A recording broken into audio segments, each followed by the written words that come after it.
Hey, are you there?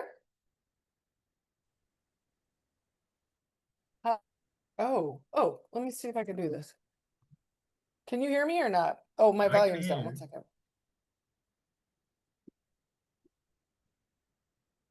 Okay. Hi, I'm trying to get set up. We're a little bit behind. And I Mhm. told you not to be late. Sorry. Don't worry. This, oh,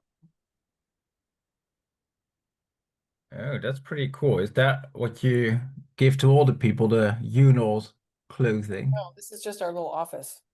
Oh, nice. But my Stylish. there's another room. I'll be right back. Hmm.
Like a small crowd today.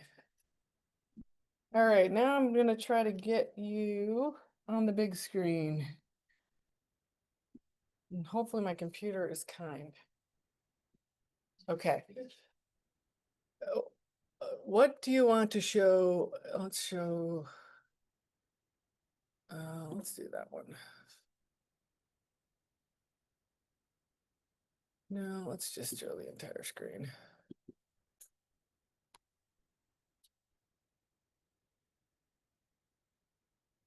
All right, why are you not working?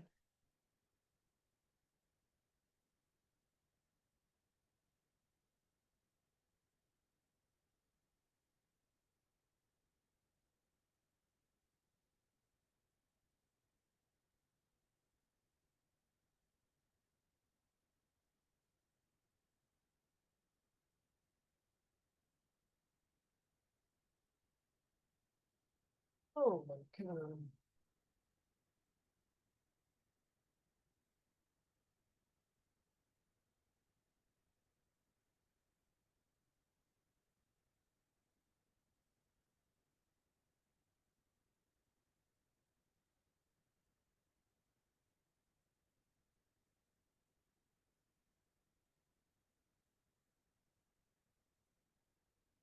All right, that's on, right?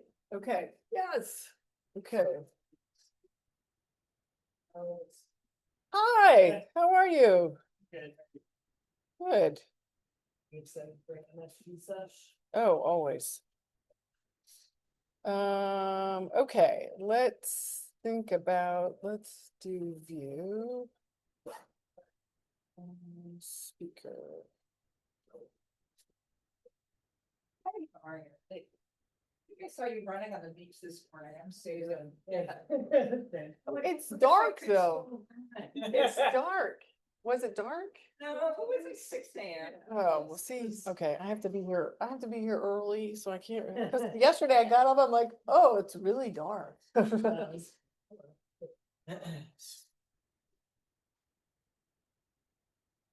Um, walking. You said it. We saw him running. oh, you know what we don't have? Oh, A couple people that are out and about this morning. So I'm just getting to work now. Hello, how are you? Hey, Alice. Hey, yeah. Have you met Megan? She's the new VF supervisor. No, hi, how are you? I'm Alice. You Oh, yay. That'd be good I then. was just there in August, actually, for the first time in like 19 years. Oh, I was there for like match weekends, like end of July, beginning of August. Okay, and when did you I was there, 2001 to 2006. Okay, so that's. Oh, 94 when I went. You left in 94. I know I started in 90. No, when did I go? Okay. I did first that you didn't mention being a nutrient tech. I know, right? Anyway, I have a good point. That part of that. Or you're part of the lab. Part of that. Yeah, and you? Yeah, Yeah, that's lab. yeah. It was the nutrients and then HPLC. and Yeah. oxygen. Yeah, Yeah. Yeah. Yeah. All right, let me try to troubleshoot this little thing for some reason. Hey, Beiko, are you there? Hello? Yeah, I'm here. Okay, great. So our little owl, for some reason, is not working. So that, oh, you are here. Hi, you're very big on a screen, just so you know. Uh, I'm trying to, oh, maybe that's working. Trying to get the owl to work. Oh, maybe I have to do this. Video, nope, this one. Meeting owl camera. Okay, there we go. Meeting owl.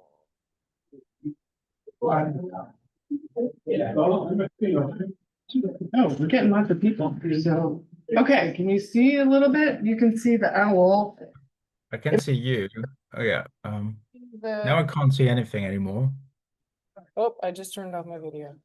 Oh, I missed it again. Oh. Didn't like the owl. It worked for a moment, I guess. Yeah, it did. Okay, so I got a MacBook Air and I should have gotten a different computer, I think. It's not happy. I'll sit in the front. me in the front? Yeah, absolutely. Okay, hold on. Here we go.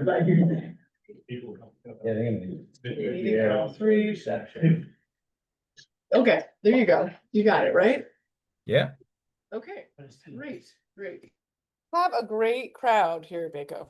So, oh, somehow it went off again. What happened? This makes me sad. Owl, you're making me sad.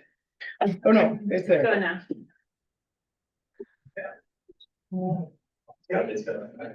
All right, I'm gonna do a quick. Yes. All right. Oh, Right. No, you got it. That's great.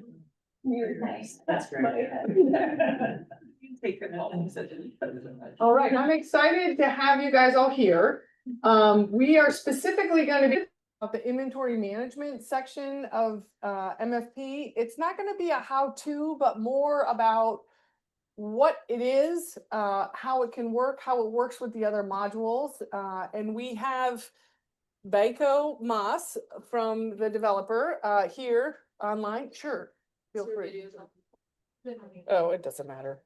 It just keeps going off, Stephanie. Here to give the presentation, he's sorry he can't be here. He's actually in the Netherlands, right? Or maybe he's in the UK right now. I'm not really sure. But we're going to give maybe 20-30 minutes of talking, and then we want to hear from all of you guys. Why you want to use MFP, what you think could work, wouldn't work, and questions that you might have. He is the guy. MFP started with what was called track and trace, and maybe I'm stealing Beiko's thunder here, but this is the module that started it all. So of all of it, this has been tested and tried and true. And so I think they've put a lot of thought into it. These guys are really innovative in how we're mixing it all together. So with that, I'm going to open it up to Beiko, and I will let you talk. Okay, great. Thank you, Alice. And I am really sorry not to be there because I'm in a tiny little hotel room on a very tiny airstrip in the middle of the UK where it's dark and rainy right now. Anyway, so happy to do this presentation. I'm not the best prepared, so please forgive me, but I'll try to go through it as quickly as possible so we can go to like actual questions from you guys.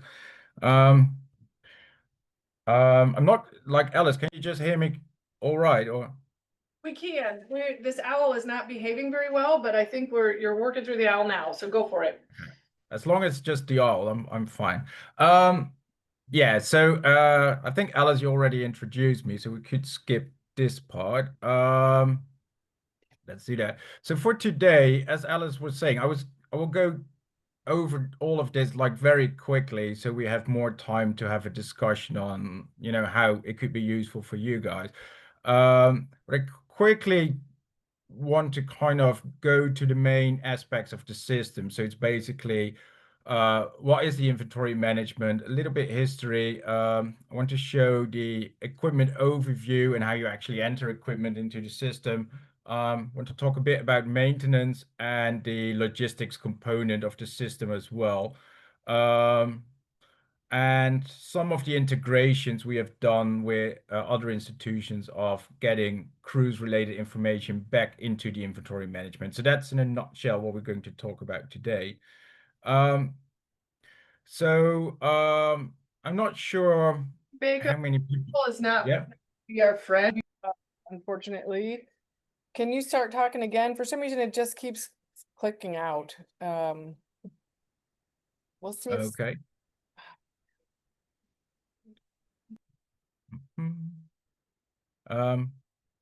Yeah, so that's kind of hard. Should I just continue talking or do you want me to wait or?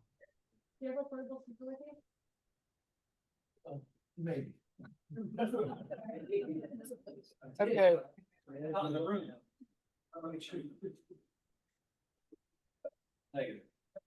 You know, okay. Oh, I think it's my computer. Oh, I think I'll figure it out first. If you could, we could. If I could remember. Okay, if you could do me a favor and I could have. Yes, log in if you could, and I can get you, I'll get you a number here. Hold on, Beiko, we got technical difficulties. yeah, don't worry.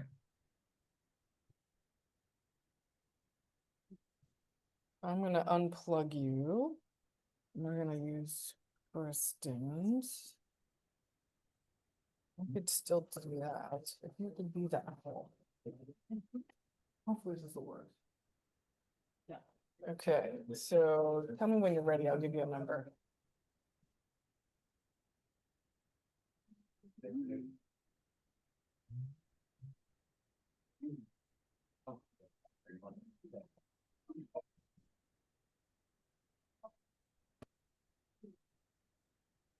You just joined the session? Yeah. Okay. And then I think it should work, right? Because the sound should come out of your computer. Yep. And I'll put mine to 0 and life should be good.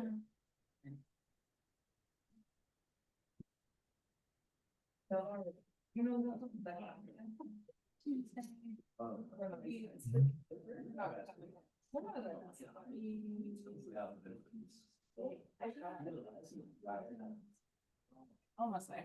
No worries. Okay, meeting password? It is 331 568. Awesome. Right, we'll do audio and video. Yeah.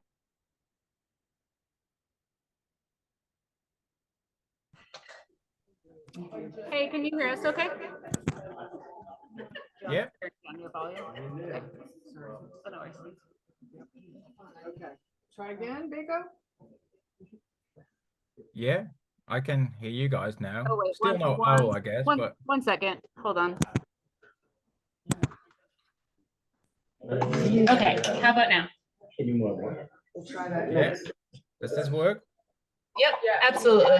Okay, now we're better. I think my crap computer. Okay, let's start again. Beiko, go for it. Okay, so you guys didn't hear a word, right? Right.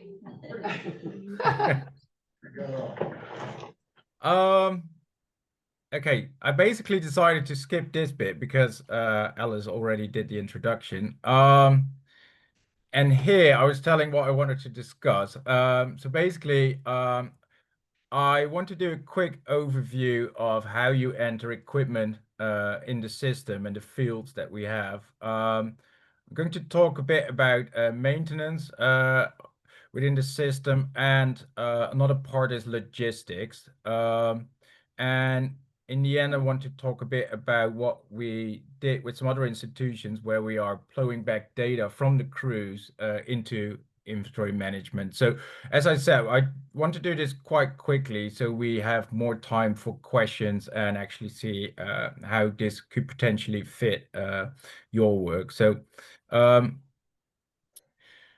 about this sheet, we can do this quickly, but as Alice was saying, I think it's worth mentioning that the MFP started in 2015, but since 2011, the inventory management module of the system was actually already in use by NIOS, and they used it to keep track of their equipment as they were operating a customs warehouse. And so logistics is quite an important component of the inventory management. So how it kind of works is that we had to keep track how equipment was imported and exported from the Netherlands. And because that worked actually quite well, it's okay, now we know where our equipment is, and that's great, but it would be even more useful if we have planning in there. So we created options where scientists could create planning, and that was all great. But then they said, so we now know where we want to have our equipment, but not whether it's fit to use. So that's where we added maintenance and calibrations to it. And then at a later stage, it was combined with project management. So from the institutions you see here, the inventory management module is used by 2 Australian institutions and 7 European ones. And we manage around 40,000 equipment items individually. And of course, spares and consumables, etc., comes on top of that. So I normally show this sheet a lot when I explain about the MFP and what it is. And this is showing the flow of information through the system. So you have your applications, they are reviewed, and then the schedulers create ship schedules. And once published, you start with your detailed project planning and you start to prepare your equipment to go on a cruise. The thing here is that although I use this a lot, I think in reality it actually is um, a kind of ongoing process. So you can use the inventory management. You know, if you send a sensor out for calibration, you would put that in the system so you know you actually did send it and you can't use it on a cruise. If you do maintenance in-house, you could schedule that in the system as well. So although it's kind of suggesting always that it's kind of driven by the cruise, it's an ongoing process in the system. So I think that's kind of good to realize here. So let's go into the system itself. So we just did a makeover of the landing page, and it looks like this. So on the left-hand side, you see a menu. You could click the little burger on the left to go into the details there. But on kind of the major part of the screen, we try to kind of give direct access to most of the functionality that you would use in the system. So the top row is relatively new, and I'm not even sure if we enabled it on the UNOS version, but it's called equipment boards, and they're basically groupings of equipment, and it allows you to quickly access subsets of equipment and do like maintenance registry. You could like, this is a Belgium system where they do internal reservations for the climate room or microscopes, etc. So that's very useful functionality. In the equipment actions, you can quickly go in an overview of your equipment, add new ones. The equipment planning is the logistics bit, more about that, and then together with the voyages, cruises. So that's kind of the landing page. Should be pretty straightforward. And if you would go to your equipment overview, which is kind of the basis of the inventory management, I guess. And that's kind of, I guess, what you expect. So you have a huge table with all the equipment. It's normally pre-filled by the group you're in. And you can use this to kind of make all kind of sub selections. You can create reports from here. Basically, a lot of what you would see in Excel. Perhaps worth mentioning, you see the select columns button. You can tailor this view to the columns you'd like to see, and it's smart enough to remember that. So you can tailor the appearance as well. So this is the overview. If you would look at a specific equipment item, it would look like this. So I'm not going like in detail over all the fields, but together with UNOLS, we made a default setup for all the institutions. But it is customizable. So if you have fields in there that you don't like, they could be removed. Or on the other hand, if you're missing some fields, we could add them. What you see here are just the default like main fields. You can see there are tabs on the left-hand side. So the financial bit holds information about the purchase of the equipment, customs, more about that later, but that's all like if you ship your equipment abroad, it's like all the information that's needed to do so. An asset was specifically added for you guys, Alice. I'm not even quite sure what's in there, but I've from the top of my head, like loads of field around purchase and asset management. So we come to deployment history and maintenance later. Documents section is where you can, as you expect, upload documentation about user manuals, guides, pictures, etc., etc. So one of the things here is that we highly recommend to barcode all your equipment if you start using the inventory management module. It is optional, but there's many advantages to it. So I always start when I show barcodes, and I'm going to show a couple of examples. And I always start with this one because one of the major concern is that people say, oh, if I barcode my equipment, we deploy it at sea. So, you know, these barcodes, they will come off. And this specific barcode was on that equipment for multiple years being deployed in the water. And that's the experience of, you know, the people that that use the system, is that you can have barcodes that will stay on there. And I think the good news is they're actually very cheap as well. So it's not some highly specific expensive stuff. And one of the advantages, and you see that on the tracking history there, so one of the advantages is that you can just scan an equipment and see all the history where it has been, which is pretty useful. And you can also use the barcodes, of course, for packing your items. So just to give you an idea on how that could look. So this is an example. Here you see some other barcodes with also equipment that's deployed at sea.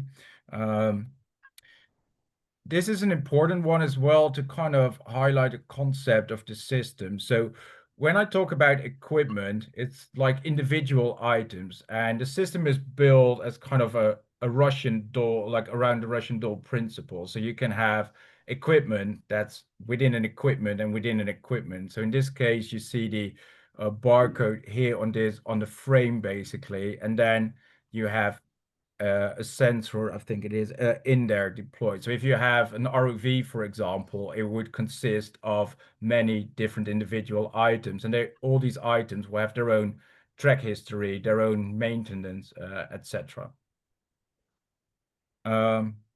Yeah, and you would typically also barcode your boxes. So one of the advantages here is that you can just barcode the box and see what's inside it without opening it. But you can also, if you are packing, just scan the box and the contents would automatically go with it if you move the location of the box. So that's pretty useful. The same with a big box, a sea container. You see there's a label on there as well. Or a cage with floats. And another thing, so this is actually a door of the glider reliability lab, so it seems. So there's an example from the UK where they barcode all their rooms, and if they move items, they will just scan the item and the location. So it automatically updates that in the system as well. Yeah, so that's just some examples. So how that works in practice, this is an example of GeoMar, where this is in the first room from the warehouse. So every time an item moves, like they purchase, for example, an item and it gets into the warehouse, they put it into the MFP. So they have one screen with MFP and they have another with the labeler software, and they label the equipment and put it in the warehouse. So that's how they do it. Since about a year or so, Zebra also supports direct print support, so you could also directly do it from your computer as well, if you want to. Okay, so that's a bit about barcode labeling. Oh, that's a bonus photo. Didn't expect that one. Okay, maintenance. So I will go through this quickly, I guess, but it's, I think, a very useful component of the inventory management. Of course, you could decide not to use it, but the whole maintenance status of your equipment is ingrained into the system. So I will give some examples there. So basically, let's skip this one. You have different types of maintenance in the system. So you have your periodic maintenance. So at certain intervals, like we need to put new plates on our sea container every year. We have a policy that every now and then we do like calibrations every year, for example. But you can also do that based on usage, and that could, for example, be pre-deployment. So if you decide to pack something for a cruise, it could trigger a pre-deployment maintenance event.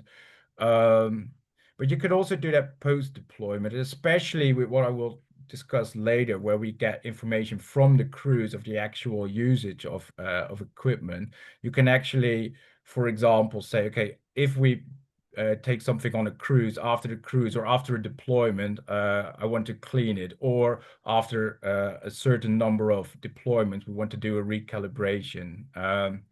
So that's something that we support there. How that looks in the system. So basically, you see two tabs here. You see there's a maintenance, and that's the actual maintenance that's conducted. And this is the policy tab where you can kind of define a policy. Perhaps worth mentioning as well is that you can create policies for groups of equipment or items. So you don't need to like individually add these if you buy, for example, a new item of equipment. So you can use shared policy as well.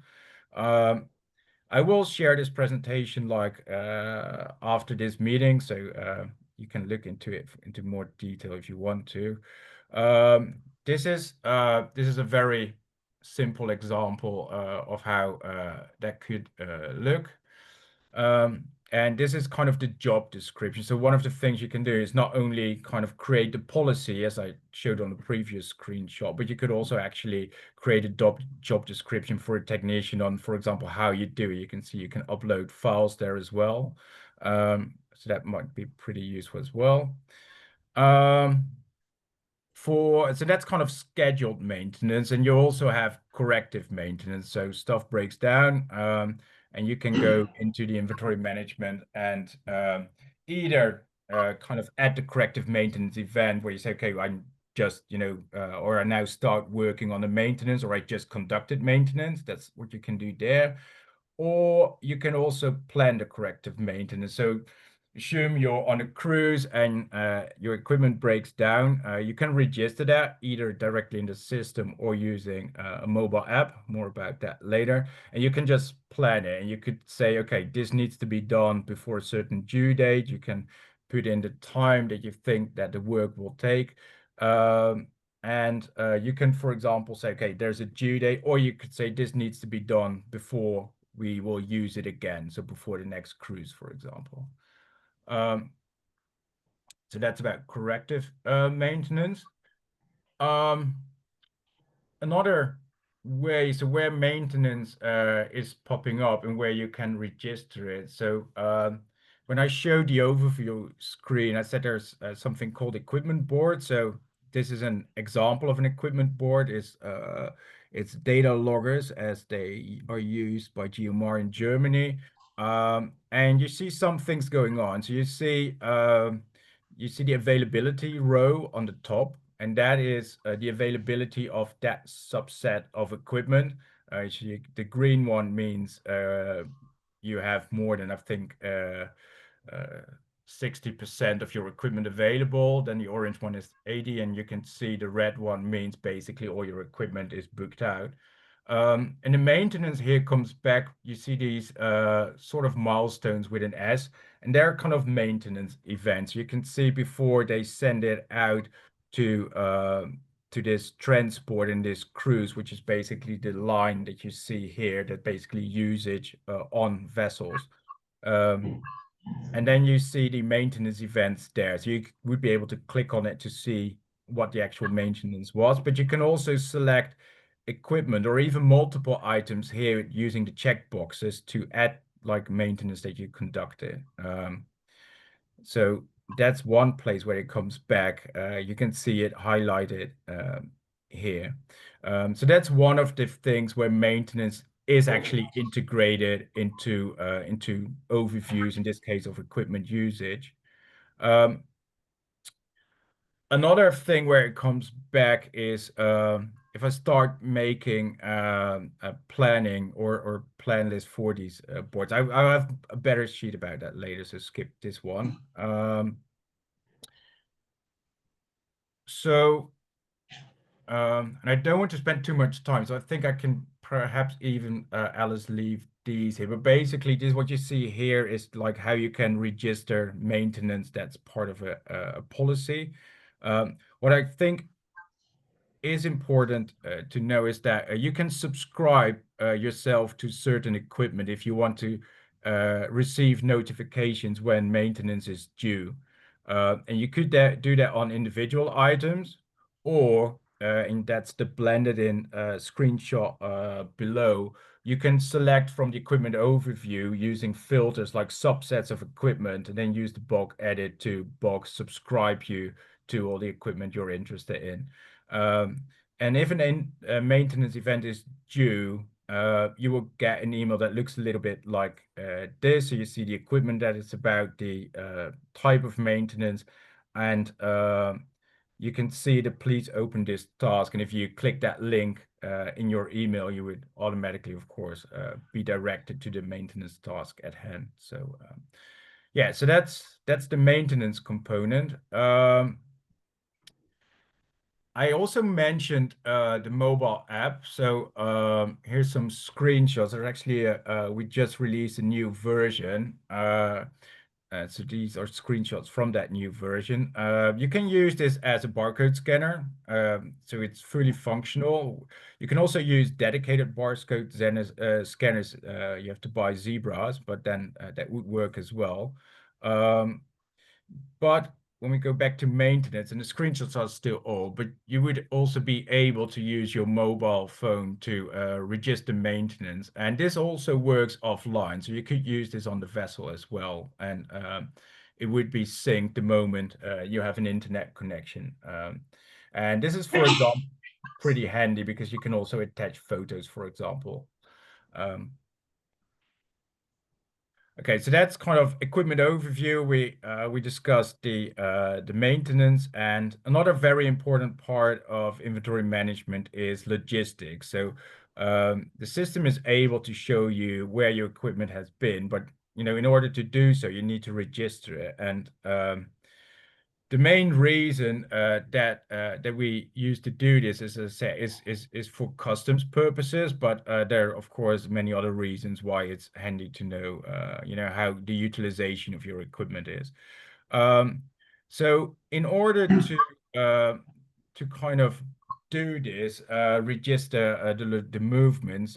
So basically, you have two major reasons, or kind of like how do I move equipment? Let's put it like that. So you have your cruise planning, and this is actually derived from the ship schedules.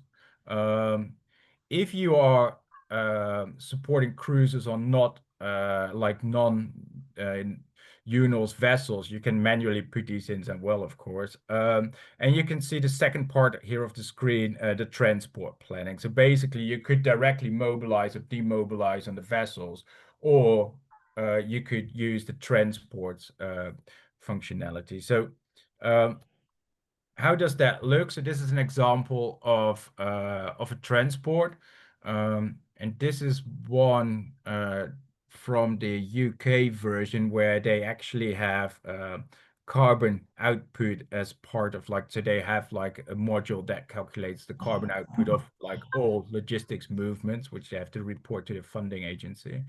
So this is basically how you set it up. So it's pretty straightforward. We have so you could have road transport, you could have air freight, or you could transport things per ship, or so that's basically it. And how that then works is that you can create plan lists. So I know this works differently in every institutions, but we have a lot of institution where scientists or technicians, and they're like, we're not necessarily logistics experts, sorry, need to kind of prepare for a cruise, and they need to just give to the logistics people, an overview of what they're going to take with them.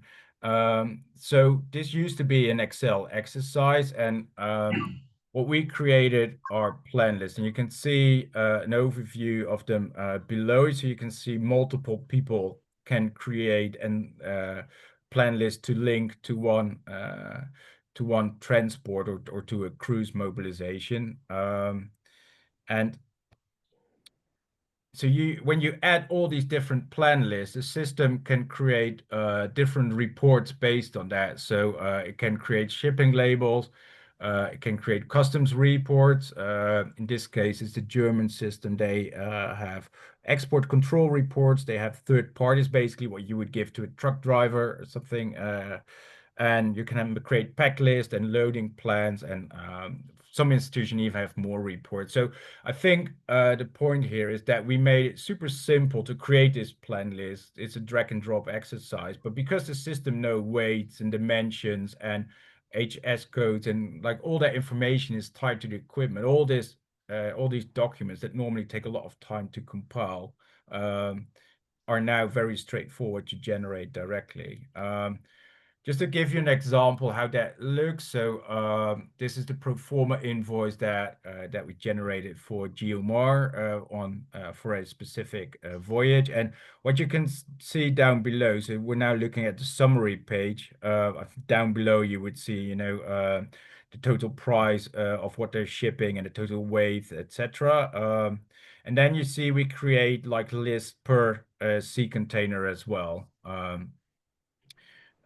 So you have an individual list there. If I go to the next, so sorry. Yeah, so this is like a more detailed version where you can see all the various boxes and the contents of it. You can see there's an HS code, whether it's hazardous or not, and whether an export license is required as well. So this has been in use for many years, and this is also accepted by customs across the world. Yeah, and this is the dangerous good declaration. So part of the inventory management is also dangerous goods. So you can mark individual items as being dangerous, for example, if they contain batteries, or you could also on your plan list say what kind of dangerous goods you're taking with you.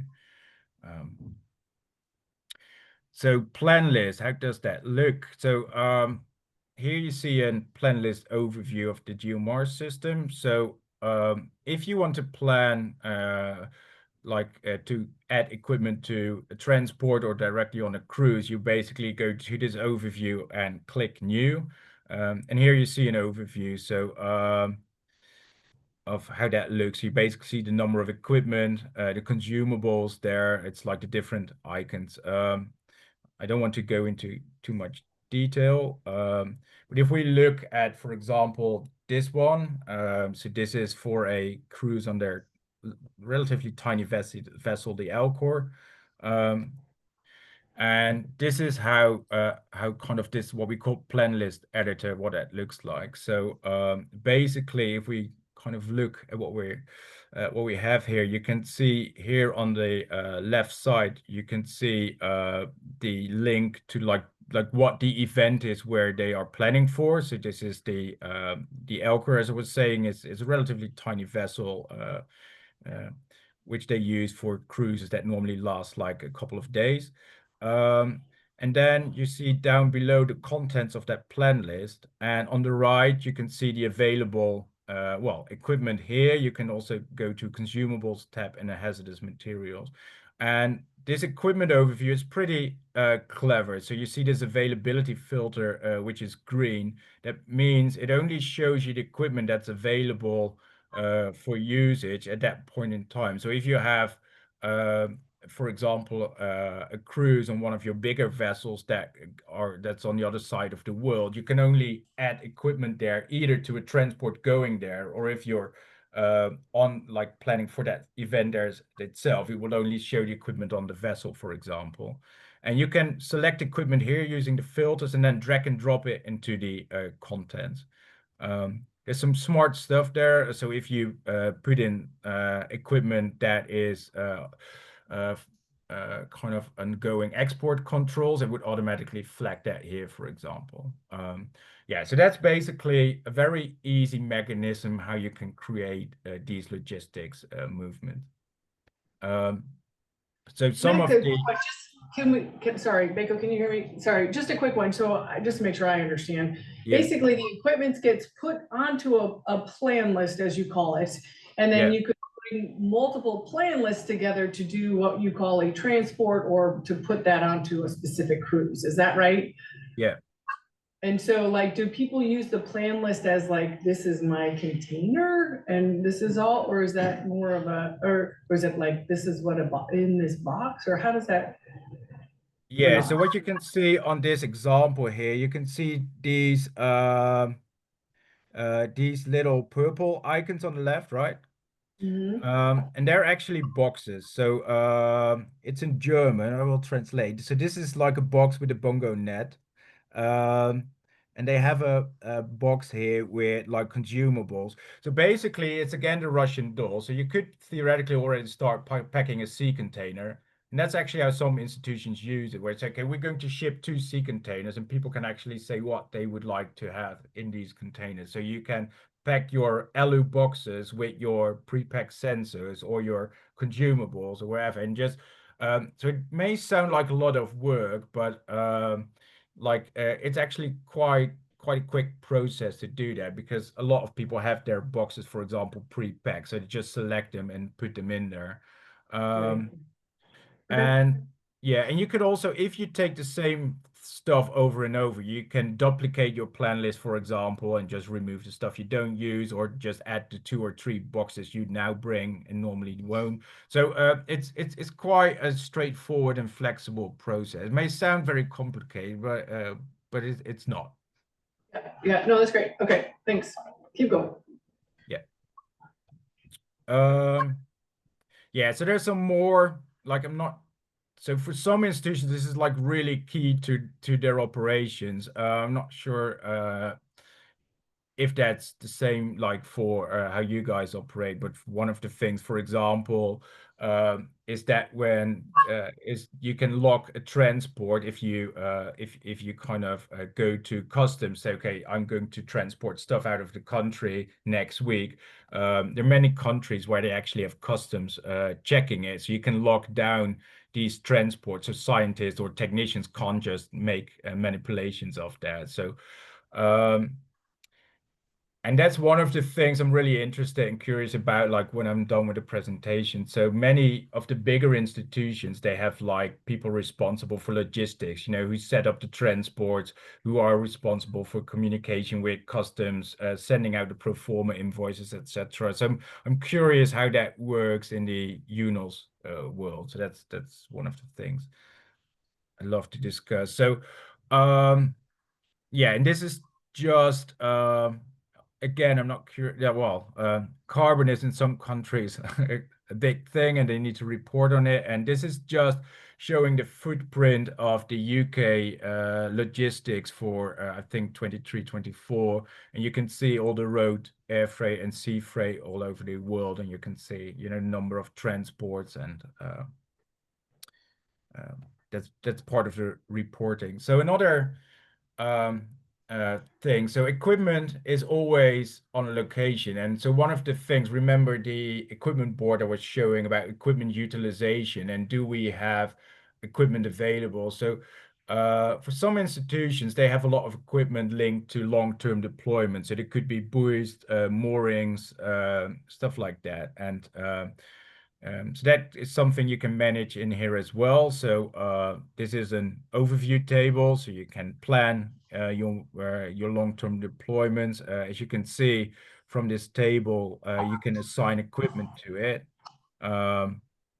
Here's some details, some metadata you can link to them. And so one of the details that you have is like, how long do you plan to have it in the water? So we know that if you put equipment on there, that it's not coming back for a certain time. And this is, there's also a map functionality, so you can actually look at all the equipment and all the deployments here. And this is how you can theoretically transfer. So you see the Elcor again is a vessel, and you see a deployment, and this is how you can see you can build up like your deployment here. So this is an actual one, I guess they have in the water. Again, I will share the presentation afterwards so you can look into it. And you can then attach documents to it. So some institutions use that a lot as well, where they can look up the protocols or what they deployed and like some detailed sensor information, for example. Yeah, so one of the things we've been building last year for several institutions, and I start with Coriolis. We are now working with NOAA on that integration. I know it's in use on some of your vessels. So it's just an example here. So this kind of ties into the project management side of the system, where scientists, just as in your world, schedule their cruises using the research planner.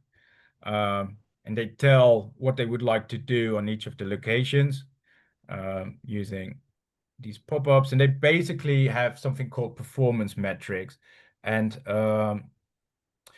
basically using Coriolis, they want to shoot back on a daily basis the activity on the vessels, which is then kind of available in the MFP, where you can see these metrics here, and you can kind of add them as well. And this might not be the most interesting part, but the interesting thing is that we are in contact with the Coriolis people, where we do set up or have set up these APIs actually. And it could be extended to something what we did with NIOS, for example, where we also receive data from the vessel, but at a more detailed level, actually. And this is kind of how that looks into the MFP. So you can actually see the ship's track and even like a very detailed station overview.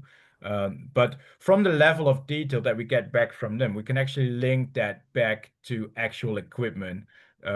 So think about maintenance again. So this is actually where you can say, like, how often was it deployed during a certain cruise, and we get also information back at what depth was it deployed and what cruise was it deployed, etc. So I think this is really very useful information, and one of the things that we might explore today as well is like, how would that benefit you? And we can tailor this. So Coriolis, and this is like an I think they actually built this on top of OpenRV which I think is also used by some vessels. Yeah, so this is, I think, very useful as well to explore, because it opens up a lot of information of like opportunities. And with that data, you can also, for example, create post-cruise summary reports and stuff like that. So one of the questions, of course, is I showed this, and it is in use by multiple institutions. So last couple of months we did like finalize the setup for Unals. So in a sense, you're just good to go. You think it's cool to use, you can have a stab at it. Um, and Alice asked me like, so what do you normally, what do you need to do to get this started? And so one of the things is, what is the process? Who in your organization is going to use it? So one of the biggest users of the system is GeoMar, where just a subset of like one user group started to using our system because they just didn't had a clue about the equipment they actually owned, where it was. There was a guy called Gunter, and he had an Excel file, but he was on cruises a lot, and then no one knew where it was, and so it was a mess. And so they started to use it. So there was not really a process, but it was like just this user group, and they wanted to do it correctly. Now they use it within the whole institution.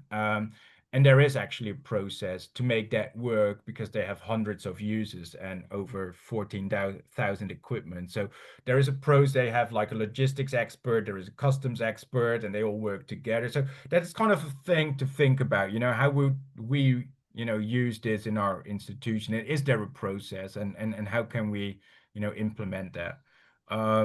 So one of the things that you can use, and I never implemented this at an institution where they don't have certain user groups. And how would you set that up? So some institutions have a user group responsible for mooring equipment or for oceanographic equipment or seismic or whatsoever. So how would you define these groups within your institution? And they're pretty useful, and you can, for example, share certain user rights to edit equipment among your own user group, for example. So it's something to think about. Setting up locations. So locations could be labs, it could be warehouses. You can define locations on the vessel as well. So you can have labs or storage rooms or whatsoever. So how to do that. If you have different buildings or different locations, addresses even, how to do that. Barcoding equipment, as I said, is like something I think you should do if you're really considering to use the system. We also support QR codes, actually, if you think that's more useful than barcodes, just to mention it. Yeah, so then you should have a barcode printer, labels. We can advise on what to purchase. We don't sell it, but we can tell you what we think you should buy because we know, it's a useful thing. And I think it might be useful to ask for support. So Alice, I just thought you would be willing to help. And I'm also more than happy to give advice, dependent on your use case. Inventory management is used differently, I guess, on like the big institutions with loads of equipment, loads of vessels, a lot of logistics going on. But there are also some smaller institutions that use it as well. And we have like shortcuts that make it easier to kind of, move equipment from like shore to these tiny vessels without that whole, process as well. So I'm happy to, if you're interested to, jump on a call and kind of discuss an actual implementation if you want to. So did I do that in 20 minutes? Don't think so. Anyway, I did my best. So yeah, so that's it. And then I think Alice, back to you. Yeah, okay, I'm gonna stop sharing. Can you stop sharing maybe? Yeah. And then we can see you bigger, you're on the whole screen. Okay, I would love to hear, Beiko had a few questions. I want to hear the questions from the audience. What do you guys? Go ahead, Rebecca's got a question in the back. If you could talk loudly, just to make sure he hears you. I can come up closer if that's easier. Maybe, I have a question and a use case. okay, come closer, yeah. Can you hear him, Baker? Hear her, Beiko? Yeah, try to. Okay. So my first question is for the equipment. Is it a controlled vocabulary or is it a fill-in as you use it? Yes, can I answer that question? Yeah, so there is a fill-in as you use it field, but there's also a controlled vocabulary linked to that field. And so we're hoping to use what they call, what do you call it? What's the L22? Yeah, the L22. So. Yeah, so that's a BODC. So I think there are two answers. So we have a standardized equipment type list, which can be managed on a UNOS level, or even on an organization, but it's kind of standardized half-ish. And then we have a full vocabularized link with the BODC L22, which I think is also in use by Coriolis and also that other system. Yeah. R2R, yep. So with that, if it's a controlled vocabulary, so R2R, for people who don't know, our equipment list and your vessel profilers, they all use this controlled vocabulary, the L22. So one of the things we ask you every year is what's on your ship, what's underway. And if you can create a plan list with your controlled vocabulary, then R2R can use the API and input it into our system, so we don't have to keep bothering you over and over and over again. And the other really cool thing, I think, is you can then import from R2R that vessel profiler into MFP with the API, with those controlled vocabularies into a plan list, I think. Maybe, sure. That way you're cross-talking. We already use an API with MFP to get your cruise logistics, so like your cruise dates, your chief scientist and the ship. So that all goes into our system, but I think if we can incorporate the equipment, that would make it easier, so you're not starting from scratch. And then it's easier for us to get that current vessel profiler data and like what your underway systems are. So. Great. Is L22 the only field we need? That's the most specific one. There's more, there's an L05, which is a little more, not specific, so like a random, like a generalized bond net. Not like super specific, but it's a quite extensive list. It's NERC, BODC L22. Yeah, L05. Oh, L05. It's a lot of acronyms. Yeah. Anyways, I think it would be really cool. I think it would be really useful for everyone. Yeah, great. We can continue discussions. Yeah, thanks. Other questions? Susan, go ahead. Well, this might Susan's be a from question Scripps. for you or Stephanie. I know we had given, or maybe Matt, because I know you've been working with him. Like, what's the status of rolling this out for, like we had submitted some of our inventory lists to start incorporated it in the MFP inventory. I have not seen that. Yes, so we have them. Stephanie's been collecting all of them and doing a great job with that. And I think Beiko was hesitant for us to just start populating without people thinking it through a little bit, right? Thinking we could make up your user groups, right? We know some of the ones at OE and Scripps, but they're probably not the right ones, right? So he was hesitant for us to just start throwing shit in there without having a little more forethought. So we never went forward with getting it there. And this is where we are, is I think we each need to think about that bullet list that Beiko put up there. And once we get those together, we populate that for your institution, and then we put the instrumentation in there, assign it to the right groups, yada, yada, yada, yada. Does that make sense? Yeah. So it should, Stephanie's got it in a format that should be easy to get it in there, but we don't want to go one before the other, or before horse. I think our stopping block for Scripts particularly are groups. Because right now we don't have a way, I was talking to Matt, and Matt told me that you want your groups to have access to view all of your equipment, but you want only a particular group to edit your particular equipment. That is his wish. The goal, yeah. We do not have that currently in our system. Okay. So that is my stopping point. So Beiko, is there a way to make a subset of the group or only the people to control the inventory? We don't want everybody editing the inventory list. Like a read They can do anything. Beiko can do But I anything. think it would work. I was just thinking here is that we normally have, like, by default, we have like you can edit equipment within your own group, but not from other groups. That's like the default configuration. Right.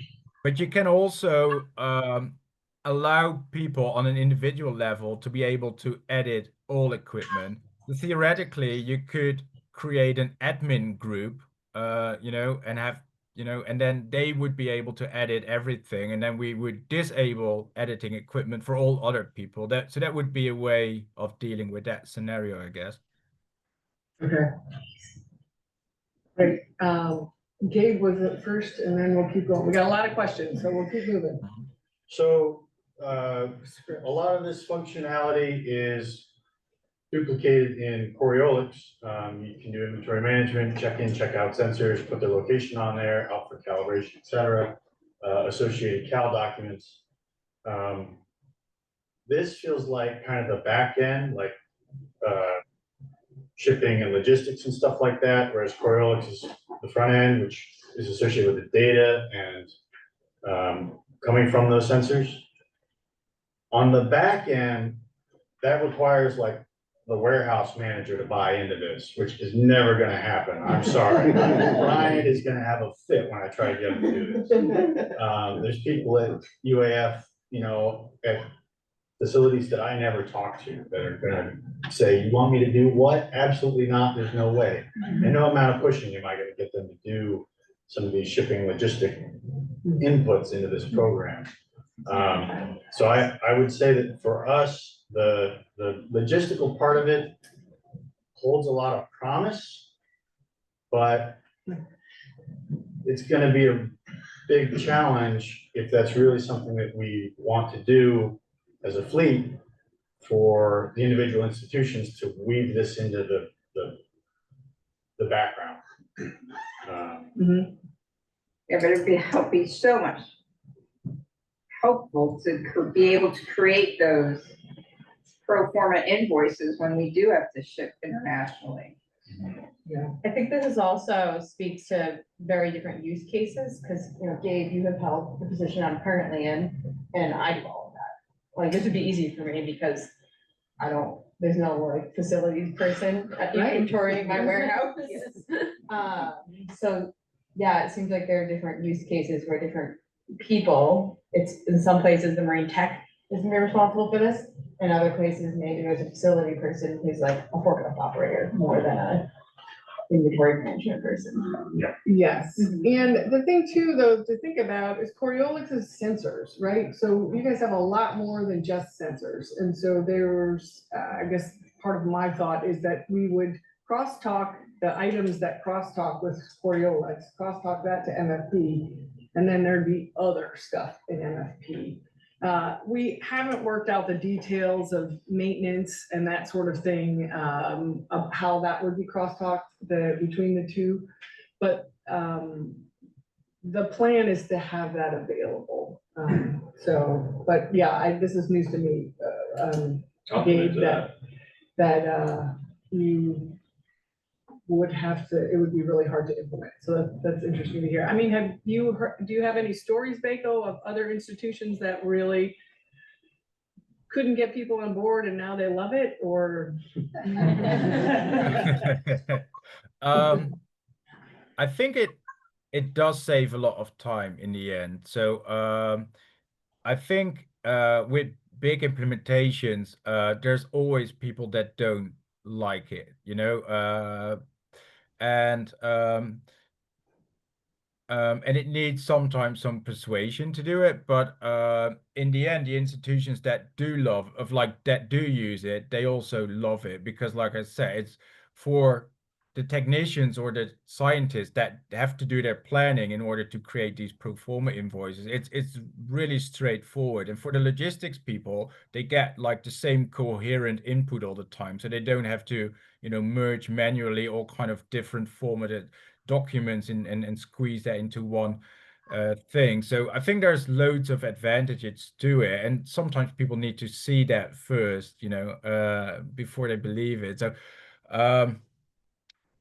I don't want to, you know, sound like a salesperson, because I really hate to do that, but yeah, but I do hear it a lot where they say, yeah, no, we really can't do that, it's really difficult. But you know, if you never try, and sometimes I don't see the point in that either, right? You know, why wouldn't it work just because, you know,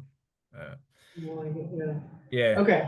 Okay, more questions, because we're running out of time. Go ahead, Bonnie. I have a lot of questions, but I'm gonna pick one that's like a big picture question. Okay. Something that's really important to me in my workplace is our maintenance management system. Mhm. And it's also really important to me that we're reducing the duplication of not even just inventories, but of these relational databases that exist in my life. the Coriolis to MFP example is great. So it's great to hear that there's an integration going on there because that makes me nervous. Yep. But like, can this replace my CMMS? And like, are other institutions relying on a maintenance management system? Because like, I think they're the best thing in the world. But for instance, the RCRV is currently investing a lot of resources in building one. If this kind of looks a lot like a maintenance management That system. was gonna be one of my questions. Yeah. I kind of feel like, why are they doing that? Are there a lot of ships that are using it for like the ship's vessel as CMMS, or is this mostly for the science? Because the CMMS has to also have an inventory if you're associating an event or work order with an asset. Yeah. Then they have duplicate inventories. I'll let you answer that. I have an answer, Beiko, but I'll let you answer that. The question is whether ship operators are using this, or is it primarily for science equipment? There are some operators that like also do all the ship equipment in there and also the consumables, etc. So everything basically. Most institutions, though, I think they say everything that's scientific. So they would do the sensors that Coriolis, for example, does. They would do that into like the MFP, but then like the ship's engine, etc., they would do in a dedicated system. That's kind of how most institutions do the split up. So theoretically, you could do it in the MFP without a problem, but that's basically where the normal, like most institutions draw that line between what's MFP and what's outside. Could I manage my to-do list in this though? Because that's like the side of the maintenance management system that's like operationally helpful. Like, is this a group, you know, What do you mean? your by like that? work orders? Like, is this a work order management system? Yeah, we could. Yeah, we do support that as well. It's not heavily in use, but the functionality is there. Other questions? How much of this is like intended to be a public facing inventory, and how much is like most of what we talk, I guess when we were all sending you our lists like a couple of months ago, my assumption was I was like, well, scientists need to know how many multi-cores I've got, how many, you know, of this kind of system. But then this is a lot more, what I'm saying now is it's more involved, like for us to know. I'm like, yeah, the scientific community doesn't really need to know when I last like changed hydraulic hoses. So like, is there both things We here? got two different things. We got a lot of things. So, yeah, the original intent, for the inventory that you sent us, that you sent Stephanie and that she's compiling, was, a request from the National Science Foundation, which is would be more of a public facing thing. We had high hopes of combining that with MFP, and we probably still will, we just don't know how yet. But this is the more detailed product, right? And I think Beiko mentioned, but it could be anything from like your O-rings and your consumables up to everything, or you could just say, I have an ROV, right? So you can use it in different ways depending on how, I think the ROV is useful, but yeah, yes. So there's two different aspects of it. We still plan to have a public facing, we're just not sure what that's gonna look like yet. Okay. Okay? Are there, Go ahead. Our vision for right now is to have a checkbox in IBM, and that you would do a check off if you want this particular equipment to be public facing. And then on MFP, I don't know how familiar you are with MFP, but their schedules without needing to log in, they would be just a tab at the top. You would just click without needing to log in. As you would look at schedules without. Okay, yeah. Something similar, So with it's- less field. Let the people know that I've got a Yes. graph pamphlet. But so yeah, I'm and gonna keep my hydraulic hose maintenance. Yeah. My- Yeah. And on that screen, there will be less fields than what you see on the IDM. Okay, thank you. Other questions, anyone? Go ahead, Paul. I have a kind of maybe follow-up on Gabe's, and I don't know how many other people deal with this, but from an inventory perspective, how are we seeing experience, particularly in Europe, with using this as a way to get rid of junk? Because if you want to get your warehouse guy on board, You need to be like, look, we have a sticker on here and we can say we haven't used this in 3 years. And it's gone. 3 years. 5. Or if you wanna remove something from your inventory because it's at the bottom of the ocean, and not recoverable, like, is there a way to do that? There's a button, right? Beiko, if you lose something. Yeah, the status. Yeah, status is lost. I don't understand your question, Paul. My question is like, how do you remove something from the inventory? Like you put something on here. Yep. And then all of a sudden you decide, well, that guy really wanted to keep 3 box scores around because he just had to have them. But nobody really thinks it's a good idea to have 3 box scores that are all roughly crappy. So how do you, has anybody gotten rid of that? Or, you know, a sampler thing that's been sitting in the back corner, investing table that doesn't even exist anymore.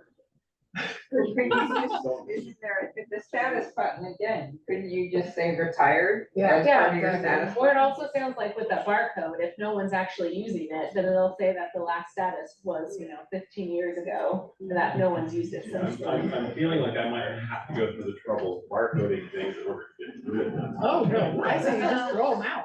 Okay.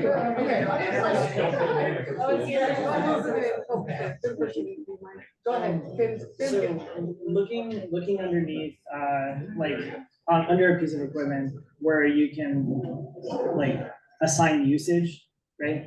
There, when you drop down that tab, it has a whole list of people's names. Can we add like a ship instead of people? Because the way that I would imagine using this for our institution is keeping track of our SSSG equipment specifically, and those go to a ship, not an individual tech or an individual person. Like there are times we'll loan it out to a person, but most of the time it's to a ship. Yeah, so Beiko, I think I understand your question, Finn. And so with your plan list, you can assign the plan list to go to a ship, right? Yeah. And then that would be considered, I can't remember what report you're thinking of, Finn, but it was under each, like when you're in inventory management. Oh, and you click under usage? something, yeah, it Yeah, says usage and and so- planning.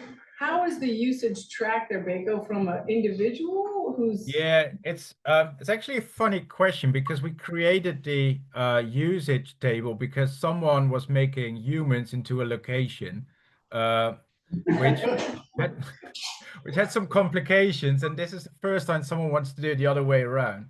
So basically, if you give something to a ship, what you can do is you can put it like you can link it to a vessel, and it will be on the vessel. And if you don't create an event for it to come back, the system will just assume it will stay on the vessel for an infinite period of time.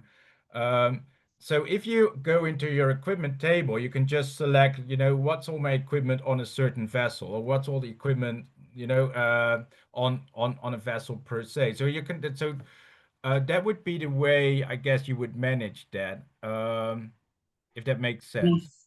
And if I'm Hui, but I loan it to say UW, can I select like a UW ship versus just my own ships?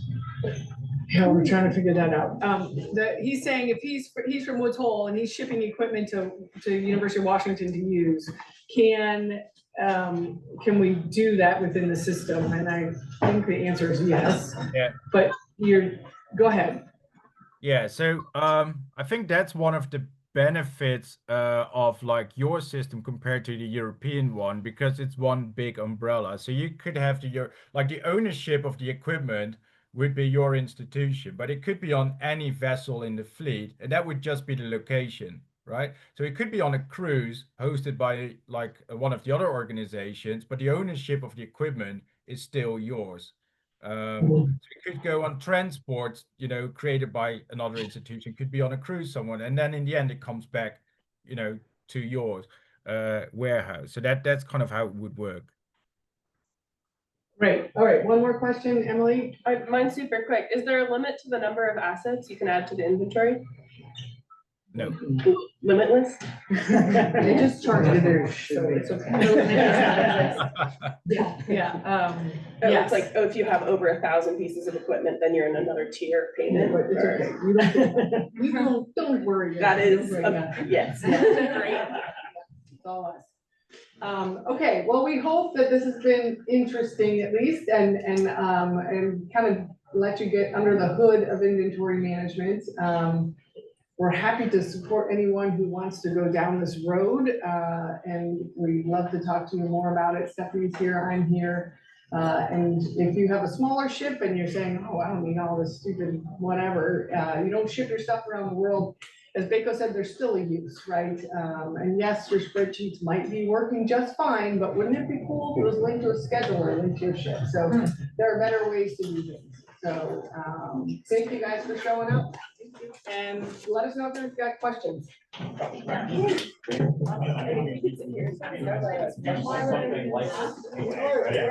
Okay, I'm going to. Yeah, oh, yeah. You can hear me. Can you hear me? Are you there? Yeah, yeah. Hold on one second.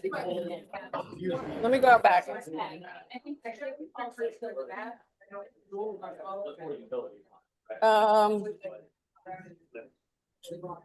Okay, you there? Yeah, along with some Beiko. other people, I guess. Yeah, I'm here. I can show myself. Yeah, where I'm. Would you like to see my lovely view? No. Do you want to see my lovely view? Hold on, I can't hear you. Hold on, let me put these people in the waiting room. Yeah. I don't know, put in waiting room, okay. Yeah, I think it was good. I mean, we'll see. There was a lot more people there than I thought were gonna be there, to be honest, so. Interesting, of course, you know, there's people who push back, about, There's still some but, people in here. yeah, I think if we could get scripts and if we can get the RCRVs on board, it is interesting. I guess I did not know that URI uses the CMMS for, their inventory, so, which is very similar to what you guys have, right? I don't know what they use, to be honest, but yeah. It's let's see. I think so I tried to give a bit of an impression without going into too much detail. Not sure how well that succeeded. It's kind of hard, you know, to do this kind of presentation. It's way too beautiful where you are. It's annoying. Oh, yeah, it's gorgeous. This is, yes, I know, it's gorgeous. Yeah. And the sun But- sets just over there, just so you know, over the ocean. It's lovely. Yeah. Good Yeah. for you. No, so yeah, let's see if one or two of the institutions you know are really interested and want to use it, that would be great, I guess. Also because then, you know, I'm now showcasing a bit what the Europeans are doing, and you know, Europeans are weird, of course. So I think if they would see, you know, it work in the UNOS world, it might Right. be That's more what I'm saying too. convincing. Yeah. Yeah, yeah, I think so too. So, okay. Well, thanks for And this late at I'm happy night. to visit Scripps for an implementation. I know, right? Like how great is that? It's a lovely day. And tonight we're going to this Birch Aquarium, which is super cool spot, but, so it's good, all good. Okay, Yeah. well, thanks so much for doing that. Like I said, I think we do have scripts on the hook, which is great. And I think we have the RCRVs on the hook. Yeah, and this is the first, yeah, okay. So let's just go with that. I'll let you go to bed. Enjoy Don't your worry, I'm going to evening. drink beer. Yeah, okay, go drink beer. We've got, it's only noon here. I gotta go eat lunch. Yeah, So, it's what is it? It's 8:15 here, 9:15 in my oh, own all right. little Oh, well, country, so not that's too late. occasion. At least you'll be awake. All right, I gotta go Yes. try to make this computer work. Yeah, you do I'm so mad. I got this new computer and it just gets overloaded or something. I don't know. You can, Is it really tiny? well, it's a MacBook Air. Yeah, it's kind of tiny. Yeah, I'm It's kind got a of super done. processor though. Like it's supposed to be like higher end. No? Yeah, but that was with mine as well. But then if you really, really use it, the cooling is really crappy. And then Oh, it starts throttling. So if it's too hot, is it hot? Like, is no, it it's warm? not hot. So I don't know what Yeah. the thing is, but Yeah, okay, my good to previous know though. computer had that. It was like super hot. It was so hot you could barely touch it, but it was then also very slow because of that. So it was super fast when it was cold. I actually once put it in the refrigerator. I had to do an update to cool it down again. I know, it's like you travel with an ice pack, right? And you just lay it on an ice pack there. Oh, all Yeah. right. Okay. Okay. Cool. Thanks for everything. We'll be in touch, I'm sure. We're Yeah, enjoy your busy all time then. week, but next week sometime maybe. Yeah, let's do that. Okay. See ya. Hasta la vista. Bye. Bye-bye. Uh,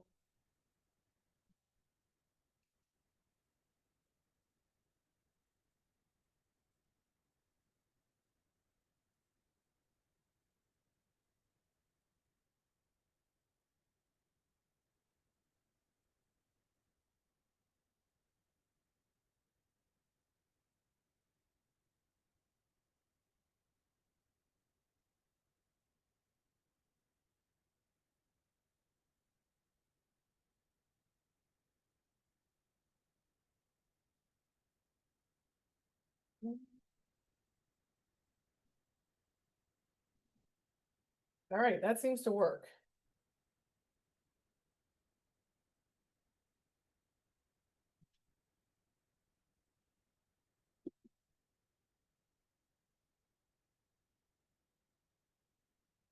No, it doesn't.